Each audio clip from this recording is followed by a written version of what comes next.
Okay, so let's start with error analysis. तो सबसे पहले जानना जरूरी है कि what is the error, error क्या है। ठीक है, तो इसको अगर डिफाइन करना हो तो क्या बोलते हैं, the uncertainty, uncertainty in the observation, in the observation of an experiment is called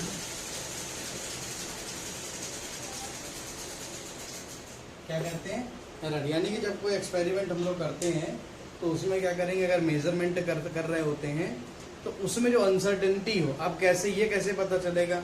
example के लिए एक हमारे पास मीटर स्केल है, तो मीटर स्केल की सबसे छोटी वैल्यू क्या होती है, लीस्ट काउंट। जानते हो मीटर स्केल का मतलब, जो तुम्हारे पास स्केल होता है 15 सेंटीमीटर, उसमें मालूम है मिनिमम कितना होता है, एक खाने की वैल्यू क्या होती है, उसको लीस्ट काउंट बोलते हैं।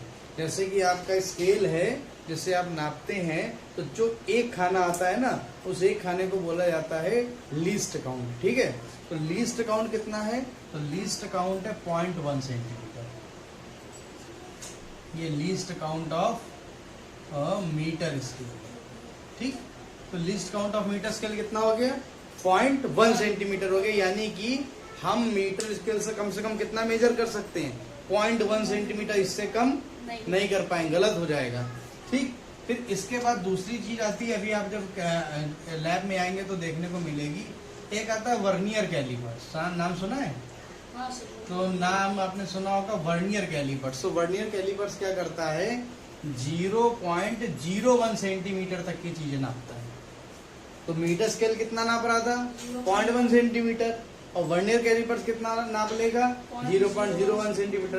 तो किससे एरर मिलने की चांसेस है, इससे एरर ज्यादा मिल सकती है, और इससे एरर अपने आप क्या हो जाएगी, कम हो जाएगी। उसको और भी समझ लेंगे। फिर तीसरा आता है least count of screw gauge. Screw gauge, ये भी एक नाम सुना होगा, और स्क्रू गेज में 0.0001 सेंटीमीटर का लीस्ट काउंट होता है।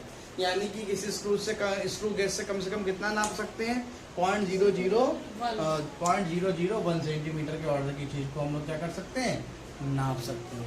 अब एग्जाम्पल के लिए हमने आपको ये जो कैप है, इस कैप की हमने कहा कि भाई ऐसा करो, हमको जो इसका एक तरीके से डायामीटर है, ये नाप के बताओ कितना है, इस कैप का डायामीटर नाप के बताओ कितना है। तो आपने नापा, तो हमने सबसे पहले आपको दिया ये मीटर स्केल। तो मीटर स्केल से आपने नापा, मीटर स्केल से नापने के बाद आपने कहा कि भाई ऐसा है 0.8 सेंटीमीटर आ रहा है, इसका डायमीटर कितना आ रहा है, मान लिया आपने माना 0.8 सेंटीमीटर आ रहा है, यानी ये आंसर सही है। तो फिर नापा तो 0.8 सेंटीमीटर आ गया। लेकिन फिर हमने वर्नियर कैलिपर्स दे दिया, तो जब वर्नियर कैलिपर्स दिया तो आपने देखा तो 0.82 सेंटीमीटर आ रहा है। तो अब कौन सी वैल्यू गलत हो गई, ये वाली गलत हो गई, ये सही हो गई। क्यों, क्योंकि मीटर स्केल 0.8 तक नाप सकती थी, लेकिन वर्नियर कैलिपर्स आया, और जो वर्नियर कैलिपर से नापेगा वो तो कहेगा मेरी 0.82 वाली सही है। फिर तीसरे में कोई स्क्रू गेज वाला आ गया, जिसको स्क्रू गेज दे दिया, उसने नापा तो 0.824 सेंटीमीटर नाप दिया स्क्रू गेज। ये स्क्रू गेज से है, ये वर्नियर कैलिपर से है, ये मीटर स्केल से है। ठीक है, तो अब किसकी रीडिंग सही हो गई, ये तीसरे वाले की रीडिंग सही हो गई। क्लियर हो गई ना बात। तो ये स्क्रू गेज क्योंकि 0.3 डिजिट तक डेसिमल के नाप लेगा, तो इसको ही एरर बोलते हैं। यानी कि ये तीनों ही रीडिंग अपनी अपनी जगह सही है, लेकिन अगर तीनों जो इंस्ट्रूमेंट एक साथ है तो हम कह सकते हैं जो हमने वैल्यू निकाली उसमें अनसर्टेनिटी है, यानी फिक्स नहीं है कोई भी वैल्यू। अगर मीटर स्केल से ये है तो वर्नियर से ये है, तो स्क्रू गेज से क्या है, ये है।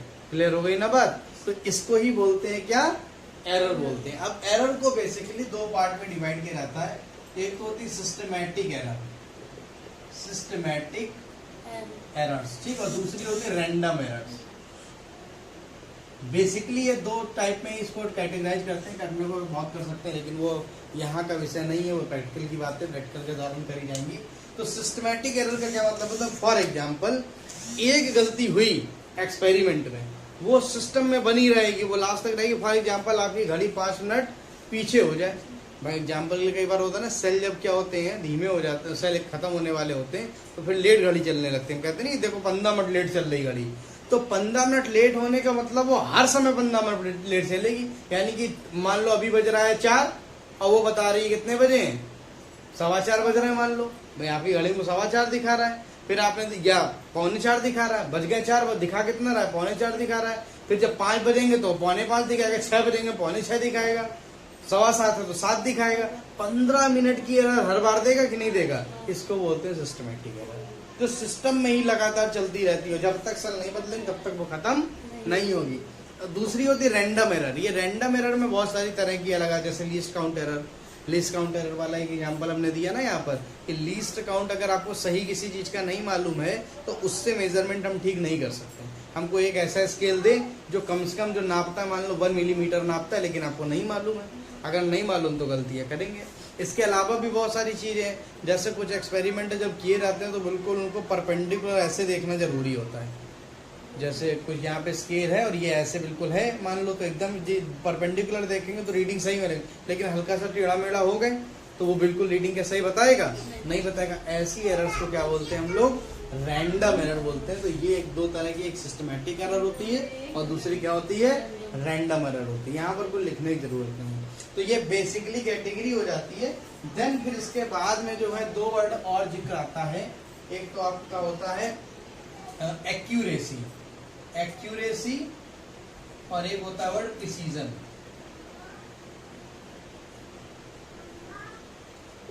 तो एक एक्यूरेसी होता है, दूसरा क्या होता है, प्रिसीजन होता है। एक्यूरेसी का मतलब जानते हैं, यानी कि बिल्कुल ठीक रिजल्ट के सब बहुत करीब हो। जैसे आपको मालूम है अर्थ की ग्रेविटी कितनी है, 9.8 मीटर पर सेकंड स्क्वायर है, और आपने किसी एक्सपेरिमेंट के जरिए निकाली तो आपने 9.7 मीटर पर सेकंड स्क्वायर निकाली, तो ये आपका रिजल्ट एक्यूरेट है। क्लियर हो गई बात कि नहीं। अब प्रिसीजन का मतलब क्या होता है, प्रिसीजन का मतलब होता है एक ही वैल्यू कई एक्सपेरिमेंट करने पर जब आए तो उसको प्रिसाइज वैल्यू बोलते हैं। यानी कि आपसे कहा गया कि आप ग्रेविटी की वैल्यू फाइंड करो, तो ग्रेविटी की वैल्यू फाइंड करी तो देखो यहाँ पर 9.7 मान लेते हैं, 9.71 आया, फिर 9.72 आया, 9.74 आया, 9.73 आया, यानी कि देखो सब एक दूसरे के आसपास आ रही कि नहीं आ रही। यानी कि ये एरर कैसी है, मतलब ये कैसी वैल्यू है, प्रिसाइज वैल्यू है। ठीक है, तो प्रिसाइज वैल्यू का मतलब होता है कई एक्सपेरिमेंट के एक ही एक्सपेरिमेंट को कई बार परफॉर्म करें और उसमें हर बार जो रीडिंग मिलती है उसका एक एवरेज हम निकाल के दें, और वो लगभग एक दूसरे के बहुत, या तो बिल्कुल सेम आनी चाहिए, या तो हर बार 9.7 आनी चाहिए, या उसके बिल्कुल कैसी आनी चाहिए, आसपास आनी चाहिए।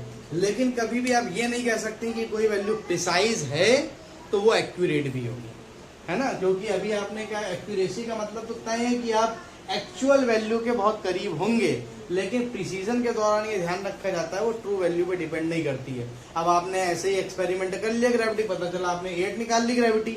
अब आपने जितनी ग्रेविटी 8 के आसपास निकालोगे तो 8.1, 8.2, 8.3 या 8.1 ऐसे आएगी, तो क्या वो सही है क्या, नहीं, क्योंकि एक्चुअल ग्रेविटी की वैल्यू कितनी होती है, 9.8 मीटर पर सेकंड स्क्वायर। तो ये एक्यूरेसी और प्रिसीजन की बात समझ में आई कि नहीं आई। तो एरर की डेफिनेशन फटाफट नोट कर लो। ओके, सो अब एरर के बाद हमने 3 जो मैथमेटिकल फॉर्म पढ़ लिए। तो पहले एब्सोल्यूट एरर, दूसरा रिलेटिव एरर और तीसरा परसेंटेज एरर। तो what is the absolute error, तो इसको कोई डेफिनेशन नहीं लिखनी है, बहुत कॉम्पैक्ट रखना है, कोई डेफिनेशन पूछी नहीं जाती। तो एब्सोल्यूट एरर का मतलब क्या होता है, एब्सोल्यूट एरर इक्वल टू आपका आता है true value difference observed value, observed. इसका मतलब समझते हो क्या होता है, जो है absolute error equal to true value difference observe value. ये डिफरेंस का मतलब समझते हैं, मतलब छोटे में बड़ा घटाओ या बड़ा को छोटे में घटाओ, आंसर पॉजिटिव आएगा। 3 में 5 घटाओ तो -2 आता है ना वैसे, लेकिन डिफरेंस का मतलब 3 में 5 तो 2, यानी केवल मैग्नीट्यूड की बात होती है, वैल्यू कैसी आती है, पॉजिटिव। इसलिए ट्रू वैल्यू से ऑब्जर्व वैल्यू कम या ज्यादा हो सकती है। तो समझ में आ गया formula, absolute error equal to true value difference observed value. एक एग्जांपल ले लो भाई, तो एग्जांपल लेके सॉल्व कर लें। यानी मान लेते ग्रेविटी की वैल्यू 9.80 मीटर पर सेकंड स्क्वायर है, ठीक, और मान लेते हैं जब आपने कोई एक्सपेरिमेंट करा तो वो आपने 9.78 मीटर पर सेकंड स्क्वायर निकाली, तो एब्सोल्यूट एरर कितनी हुई, तो डेल्टा जी निकालो। एब्सोल्यूट एरर का मतलब होता है डेल्टा जी, यहाँ पे लिख दिया। तो आप क्या करेंगे, ट्रू वैल्यू जी और डिफरेंस जी डैश ये तो हो गया। तो जी कितना है 9.80 है, डिफरेंस 9.78 है, तो कितनी आ गई 0.02 मीटर पर सेकंड। क्लियर हो गई बात। तो एब्सोल्यूट एरर कितनी आ गई इस एक्सपेरिमेंट में 0.02 मीटर पर सेकंड आ गई। अब कई बार हमें ट्रू वैल्यू नहीं मालूम होती है किसी एक्सपेरिमेंट में, जैसे ग्रेविटी तो मालूम भाई 9.80 है, अगर कहीं पर हमें नहीं मालूम है ट्रू वैल्यू क्या है तो वहां पर मीन ले लिया जाता है। बात समझ गए कि नहीं समझ गए? यानी कि मीन अगर निकालना हो तो मान लेते हैं अब इसमें किसी एक्सपेरिमेंट को परफॉर्म कर रहे हैं, उसमें बहुत सारी वैल्यूज आ रही हैं, तो जैसे डेल्टा A1 ये मान लेते हैं कोई एक्सपेरिमेंट कर रहे हैं, उसमें कई हम लोग जो है क्या कर रहे हैं ऑब्जर्व एरर निकालने बार बार। तो डेल्टा A1 इक्वल टू कितना हो जाएगा A difference A1, A true value ध्यान रखना और A1 पहली ऑब्जर्व वैल्यू। फिर इसी प्रकार क्या लिखते हैं डेल्टा E A2, तो A डिफरेंस कितना हो गया A2, यानी कि A ट्रू वैल्यू हो गई और A2 क्या हो गई दूसरी ऑब्जर्व वैल्यू हो गई। इसी तरह से हम चले जाएंगे तो मान लो n तक चले जाए, delta A3 delta A4 and so on, ठीक है। तो ये A डिफरेंस कितना हो जाएगा AN हो जाएगा। इससे यानी कि एक बात पता चलती है मीन अगर ऐसे लिख दिया जाता है डेल्टा A मीन, तो इसको हम लोग क्या कर सकते हैं कि यहाँ पर जो है delta A1 plus delta A2 plus delta A3 plus and so on upon कितना हो गया n।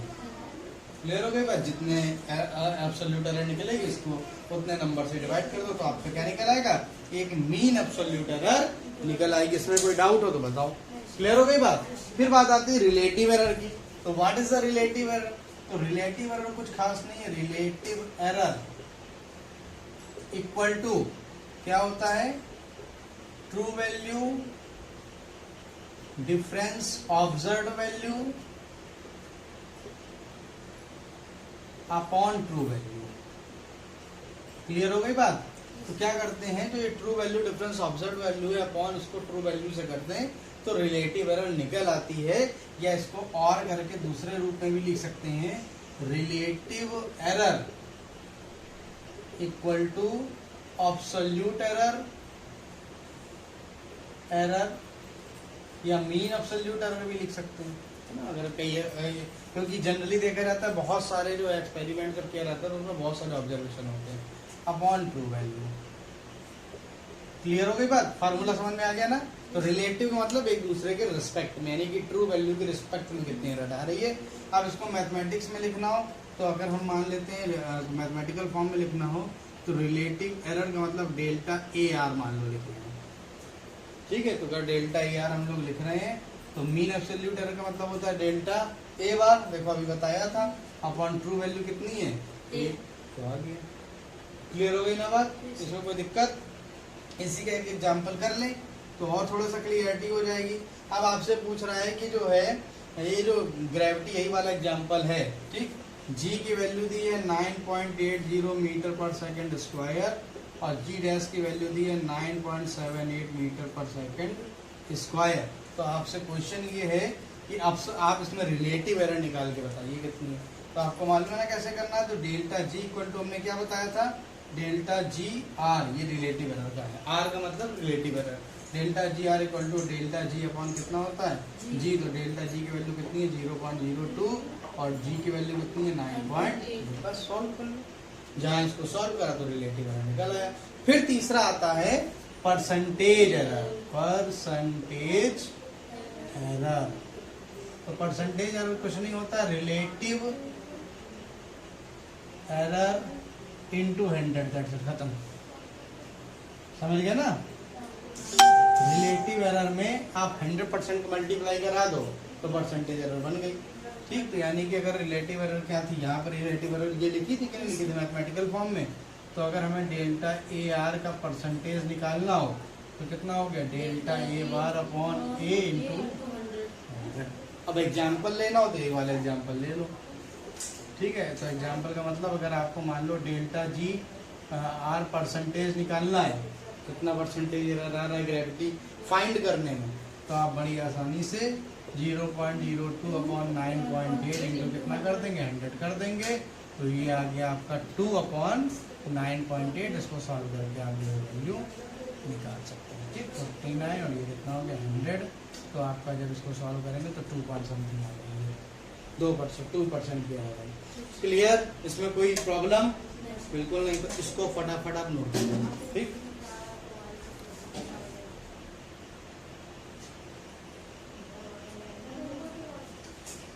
ठीक। तो एक क्वेश्चन है सामने, एक एक्सपेरिमेंट है सिंपल पेंडुलम का। ठीक, और उसमें कोई स्टूडेंट उसका पीरियड ऑफ ऑसिलेशन यानी कि टाइम पीरियड ऑब्जर्व कर रहा है। मतलब टाइम पीरियड ऑब्जर्व करने का मतलब अगर ऐसे हमने इसको मान लेते सिंपल पेंडुलम, एक धागे से बांध के लटका दें, फिर उसको ऐसे करके छोड़ दिया तो इधर जाएगा, फिर उतना इधर जाएगा और फिर बीच में आएगा। तो इसका कहते हैं 1 पीरियड ऑफ ऑसिलेशन होगा। ठीक है, तो उसको कंप्लीट करने में किसी को 2 पॉइंट, पहले एक्सपेरिमेंट जो ऑब्जर्वेशन दिया एक्सपेरिमेंट में 2.60 सेकंड आया, फिर दूसरे में 2.56, तीसरे में 2.42, चौथे में 2.7 और 2.80। अब इसमें कुछ चीजें पूछी, तो मीन पीरियड ऑफ ऑसिलेशन, फिर एब्सोल्यूट एरर, फिर mean absolute error, fractional error, और देन फिर उसके बाद कितना आ गया, परसेंटेज एरर आ गया। तो अब इसमें सबसे पहला काम करना है हमको, निकालना पहली चीज निकालनी है। पहली चीज क्या निकालनी, मीन पीरियड ऑफ ऑसिलेशन निकालना। तो मीन पीरियड निकालने के लिए आप इसको टी बार लिख सकते हैं, है ना। तो सबको क्या कर देंगे, सम कर दें, T1 plus T2 plus T3 plus T4 और T5, 5 दिए है ना। ठीक है, 5 और कितने से डिवाइड कर देंगे, 5 से। जितना टाइम पीरियड होता है उतने से नंबर से डिवाइड कर दो। तो ये कितना आ गया, 2.63 plus 2.56 plus 2.42 plus 2.71 plus 2.80 upon कितना आ गया, ये 5 आ गया। अब इसको सॉल्व कर लो, और सॉल्व करके हमारे पास समय कम है तो सॉल्व वैल्यू मेरे पास है तो वो हम लिख दे रहे हैं। इसको जब जोड़ दोगे तो 13.52 अपॉन कितना आएगा, 5 आएगा। और जब इसको फाइनली सॉल्व कर लोगे तो ये आ जाएगा आपके पास 2.62 सेकंड। तो ये जो मीन एब्सोल्यूट जो मीन पीरियड ऑफ ऑसिलेशन है वो कितना आ गया, 2.62 सेकंड। 3 डिजिट तक आएगा, लेकिन हमारे पास एक्सपेरिमेंट में जो हर जगह आप देखो 2 डिजिट है डेसिमल के, तो हम 2 ही डिजिट तक लिखेंगे। ठीक, 5 या उससे बड़ी वैल्यू आती तो फिर पीछे का 1 डिजिट क्या किया जाता है, बढ़ा दिया जाता, राउंड कर दिया जाता है ना। तो ये आ गया। अब इसके बाद दूसरा पूछ रहा है एब्सोल्यूट एरर। तो एब्सोल्यूट एरर कैसे निकाला जाएगा भाई, एब्सोल्यूट एरर निकालने के लिए क्या करेंगे, तो एब्सोल्यूट एरर के साथ में इसने पूछा है मीन एब्सोल्यूट एरर। क्लियर हो गई ना बात। तो उसको निकालने के लिए हमारे पास क्या है, T1 T2 T3 है, और फिर हमें साथ में क्या चाहिए होगा, delta T1 delta T2 delta T3 वगैरह भी चाहिए होगा। ठीक, तो अब उसको निकालने के लिए हम लोग कैसे निकालेंगे, तो देखो एब्सोल्यूट एरर निकालते हैं। एब्सोल्यूट एरर, एरर्स, तो डेल्टा T1 अगर आपको निकालना हो तो T बार माइनस T1 ही तो करेंगे, है ना। तो कितना आ गया, T बार कितना है, 2.62 है, और ये डिफरेंस का साइन लगाना है ना, मैं कहता हूँ माइनस में नहीं लिखा जाता। 2.62 और डिफरेंस कितना आ गया आपके पास, 2.63। तो वैल्यू है 0.01 सेकेंड। फिर उसके बाद डेल्टा T देखो, तो डेल्टा 2 कितना हो जाएगा, T बार डिफरेंस T2, ठीक है ना। तो अब इसके बाद आ गया 2.62 डिफरेंस 2.56, तो कितना हो गया 6.06, है ना। कितना आ गया। फिर उसके बाद डेल्टा T3 हो गया, निकाल लो। तो T बार डिफरेंस T3, तो कितना हो गया 2 पॉइंट, आपके पास आ जाएगा 62 डिफरेंस 2.42। फिर कितना आ गया 0.20 सेकेंड, है ना, 6 - 4, ठीक है ना। फिर इसके बाद डेल्टा T4 भी निकाल लो भाई। तो T बार डिफरेंस T4, तो T बार है 2.62 और T4 कितना है यहाँ पर 2.71। तो 2.71, तो यहाँ देखो 62,870.09, ठीक। फिर इसके बाद आप डेल्टा T5 निकाल लो। डेल्टा T5 मतलब T बार डिफरेंस T5 हो गया, तो 2.62 और डिफरेंस कितना आ गया 2.80, तो 0.18 सेकंड, ठीक है ना। तो हमारे पास निकल आया। अब आप इसमें पहले मीन एब्सोल्यूट एरर निकालने से पहले मीन एरर भी निकालना जरूरी है ना। तो फिर कैसे करेंगे इसको, तो हम लोग करते हैं डेल्टा T बार निकाल लो। तो डेल्टा T बार अगर हम लोग को निकालना हो तो क्या करेंगे 0.01 प्लस 0.06 प्लस 0.06 0.20 प्लस 0.09 प्लस 0.18। ठीक है, 3 to 5 हो गया, अपॉन कितने से डिवाइड करा जाता है 5 से, तो 167 हो गया, तो 0.27 और 9 कितना हो जाता है 0.36 प्लस 0.18 यानी कि 0.54 अपॉन कितना आ गया 5। क्लियर हो गई बात। तो इसकी भी सॉल्व वैल्यू हमारे पास है, तो सॉल्व करेंगे तो लगभग ये आ जाएगा 0.11 सेकेंड। ठीक है, तो ये कितना हो जाएगा 0.11 सेकेंड, इसका जो है आंसर आ जाएगा। अरे वही है 0.11 सेकेंड। ठीक है, क्लियर हो गई बात। तो ये हमारे पास भाई निकाल लिया। अब मीन एब्सोल्यूट एरर अगर हमको निकालनी हो तो हमें नहीं लगता उसमें कोई दिक्कत है निकालने में। निकल आई, डेल्टा टी बार निकालना तो निकल आई, यही तो है मीन एब्सोल्यूट एरर। फिर क्या कह रहा है इसके बाद, फ्रैक्शनल एरर और रिलेटिव एरर दोनों एक ही चीज है। तो अगर हमको रिलेटिव एरर निकालनी है तीसरा नंबर, और तीसरा नंबर का मतलब हो गया कि हमको डेल्टा टी बार और आर चाहिए, ये रिलेटिव एरर को हम डिपेंड कर रहे हैं। तो हमको मालूम है क्या करना है, delta T bar upon T bar, बस केवल इतना करना है, 100 से मल्टीप्लाई नहीं कराना है, परसेंटेज एरर में करेंगे। तो डेल्टा टी बार कितना है 0.11 सेकेंड हो गया, और ये कितना निकाला था हम लोगों ने 2.62। डिवाइड कर लो, आ गया। और इसके बाद जो फोर्थ को होता है, अब यहाँ पर आंसर आ जाएगा। फोर्थ वाले में क्या करना है, डेल्टा टी आर परसेंटेज निकालना है, परसेंटेज निकालना है ना, तो 100% का क्या रहता है मल्टीप्लाई, यानी कि 0.11 अपॉन 2.62 इंटू कितना आ गया 100 आ गया। दैट्स इट, सॉल्व हो गया। क्लियर हो गई बात है। तो ये बहुत आसान सा क्वेश्चन था जो आपके सामने है, तो उसका दोनों का आंसर भी लिखे दे रहे हैं। तो ये जब आप निकालोगे सॉल्व करके तो 0.04 आएगा। ठीक है, और यहाँ पर निकालोगे तो ये अराउंड 4%।